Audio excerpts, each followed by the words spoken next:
The first thing my father minus and minus law did after his company went public was order my wife to divorce me. Divorce him? I'll find you someone rich? A struggling professor? He is not good enough for you. I must have been blind to allow this marriage. I smiled. He truly was blind. Last year, when his empire was crumbling under 30 million in debt, I was the anonymous buyer who quietly purchased every last note. If I hadn't stepped in when I did, he would have been bankrupt. On my phone screen, a voice message from my friend Chloe sat and played. I didn't need to. The preview text beneath it told the whole story. The click of a key turning in the lock echoed from the entryway. My wife, Scarlett, was home. She kicked off her heels, the motion sharp with fatigue. When her eyes met mine, all she offered was a drained meh. She used to rush in, all warmth and lively stories. Now, only this solid silence remained. Have some tea first. I poured a cup and offered it to her. She glanced at it, her brow furrowing. Again, I've told you I don't take it sweet. My hand stalled in the air, the cup suddenly heavy. This used to be her favorite. She didn't look at me again, walking straight into the bedroom and slamming the door shut. That sharp thud left the house in utter silence. At the dinner table, we sat opposite each other, neither speaking. She picked at her food for a few bites, then suddenly put down her fork. Alex, we need to talk. I looked up, watching her quietly. I don't think we can keep going like this. Her gaze darted away, unwilling to meet mine. Our lives are drifting further and further apart. My dad's company, it's back on track now, even better than before. And you're still just a university professor, making peanuts every month. I put down my fork, saying nothing. She seemed to finally muster her courage, raising her eyes to meet mine. Alex, let's take a break. Let's both cool off for a while. A break? I looked at her resolute face and suddenly laughed. Okay. That single word choked all the elaborate explanations she prepared. She froze, seemingly surprised by my immediate agreement. I stood up, clearing the dishes as I always did.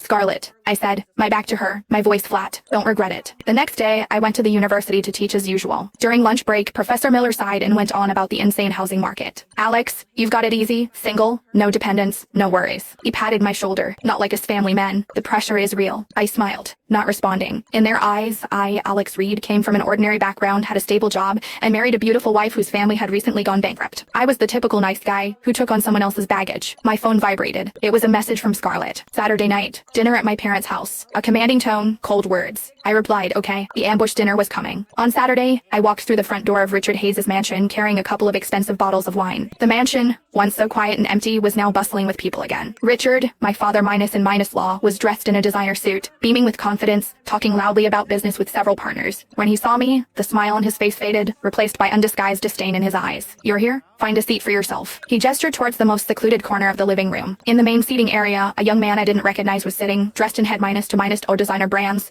a Patek Philippe watch glittering on his wrist under the lights. Scarlett was sitting right beside him, smiling charmingly, deep in conversation. That was a Scarlett I'd never seen, a Scarlett from another world. Alex, Eleanor, my mother minus and minus law, handed me a glass of water, her tone distant. This is Eric Sterling, Mr. Sterling's son. He just came back from abroad, young and accomplished. I nodded, looking at the man named Eric. He was sizing me up too, his gaze like he was looking at a cheap knock minus off. Oh, so this is Scarlett's husband?